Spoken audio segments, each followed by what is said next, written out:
Direct मुद्द्यावरती येतो. मला TV9 Marathi, आज तक यांच्यासारखं टाईमपास करायला आवडत नाही.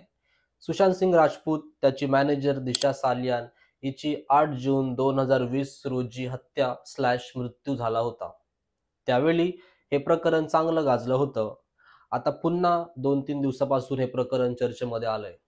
कारण या प्रकरणामध्ये माजी मंत्री आदित्य ठाकरे, मुंबईचे माजी महापौर किशोरी पेडणेकर आणि काही वरिष्ठ पोलीस अधिकारी यांच्यावरती आरोप झाले होते. त्या काळात मुंबईचे पोलीस अधिकारी, CID आणि SIT यांनी सर्वांनी मिळून दिशा सालियान प्रकरणाची चौकशी केली होती आणि या चौकशीमध्ये आदित्य ठाकरे यांना क्लीन चिट देण्यात आली होती.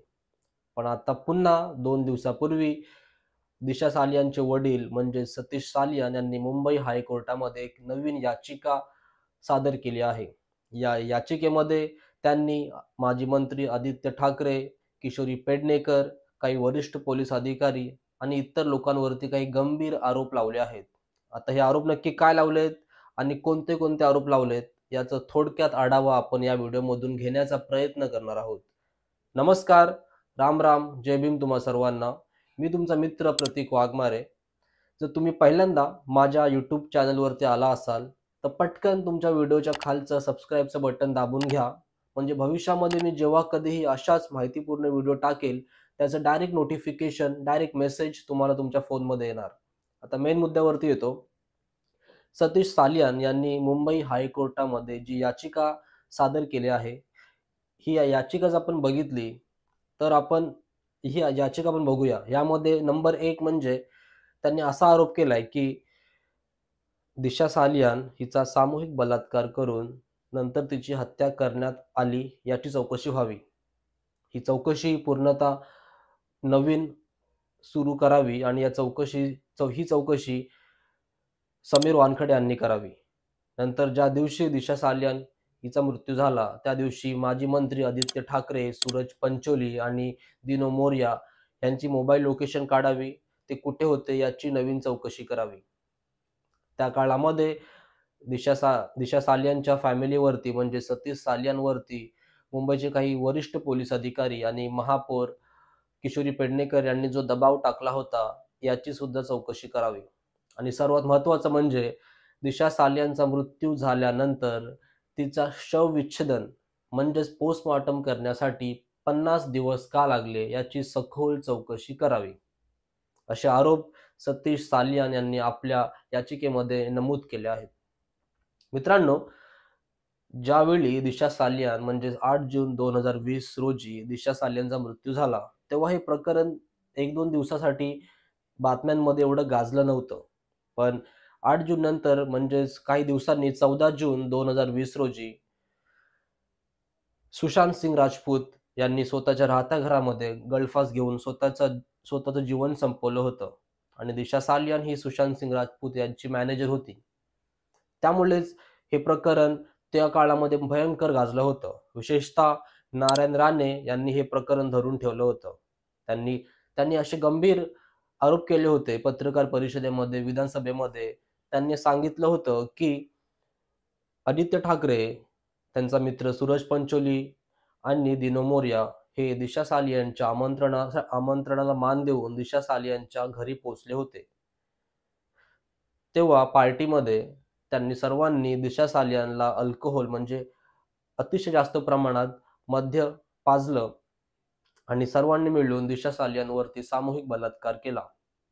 आणि त्यानंतर जर दिशा सालियान जिवंत राहिली तर आपल्या सर्वांना खूप मोठी अडचण येऊ शकते. या भीतीपोटी त्या सर्वांनी मिळून दिशा सालियानला तिच्या 14व्या मजल्याच्या बाल्कनीतून खाली फेकून दिले. आणि हे सर्व प्रकरण सुशांत सिंग राजपूतला माहिती म्हणजे कळालं होतं आणि सुशांत सिंग राजपूत सुद्धा आपल्याला त्रास देऊ शकतो याची भीती या सर्वांना वाटत होती आणि त्यांनी याच भीतीपोटी सुशांत सिंग राजपूतचा सुद्धा खून केला असे आरोप नारायण राणे यांनी त्यावेळी पत्रकार परिषदेमध्ये आणि विधानसभेमध्ये व्यक्त केले होते. आता हे सर्व आरोप नारायण राणे झालेच, त्याच्यानंतर रिपब्लिक भारतचे वरिष्ठ पत्रकार म्हणजेच अर्णब गोस्वामी यांनी सुद्धा एक हाती हे प्रकरण गाजवलं होतं. त्यांनी आदित्य ठाकरे, उद्धव ठाकरे आणि महायुतीला नको नकोसं करून सोडलं होतं.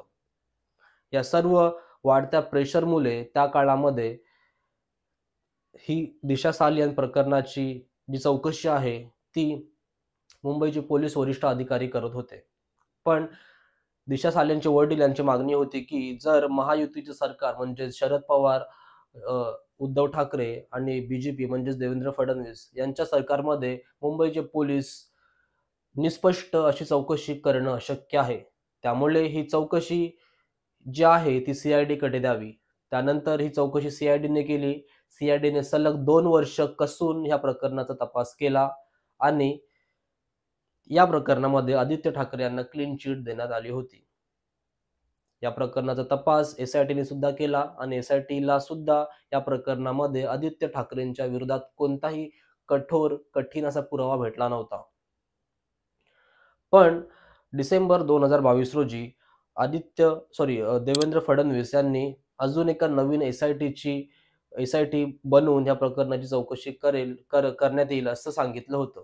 पण त्याच्यानंतर जवळ-जवळ 1-1.5 वर्ष उलटून गेला. हे प्रकरण पूर्ण शांत होतं. आणि आता 2-3 दिवसापूर्वी या प्रकरणामध्ये काही निकाल लागत नाहीये. निकालाची वाट बघून दिशा सालेंचे वडील थकले आणि शेवटी त्यांनी स्वतः 2 दिवसापूर्वी मुंबई हायकोर्टामध्ये एक नवीन याचिका प्रस्तुत केली आहे. या याचिकेमध्ये जे आरोप त्यांनी केलेत, आदित्य ठाकरे, त्यांचे मित्र सूरज पंचोली, नंतर मुंबईचे माजी महापौर किशोरी पेडणेकर यांच्या भूमिका, या सर्व भूमिकेवरती त्यांनी गंभीर आरोप केले आहेत. विशेषतः त्यांनी समीर वानखडे यांनी या पूर्ण प्रकरणाची परत एकदा चौकशी करावी अशी मागणी केली आहे. आता ही याचिका हायकोर्टात दाखल झाली आहे. आता याच्यावरती पुढे काय होणार हे बघण्यासारखं आहे. पण मित्रांनो, तुम्हाला वैयक्तिकरित्या काय वाटतंय? हे सर्व आदित्य ठाकरे यांनी केलं असेल का? आदित्य ठाकरे असं काम करू शकतात का? तुम्हाला तुमचं वैयक्तिक मत जे आहे मला खाली कमेंट करून सांगा. व्हिडिओ आवडले असेल नक्की लाईक करा आणि माझ्या यूट्यूब चॅनलला म्हणजेच मित्राच्या यूट्यूब चॅनलला पटकन सबस्क्राईब करून घ्या. कारण मी अतिशय मेहनत करून ही व्हिडिओ बनवतोय. ऑफिसवरून रात्री घरी येऊन मी ही व्हिडिओ तुमच्यासाठी बनवत असतो. त्यामुळे पटकन व्हिडिओच्या खाली जे सबस्क्राईबचं बटन आहे ते दाबून घ्या आणि मला आणि माझ्या मित्राच्या यूट्यूब चॅनलला असंच सपोर्ट करत राहा. ही व्हिडिओ मी इथेच संपवतो. भेटूया पुढच्या नवीन व्हिडिओमध्ये. धन्यवाद.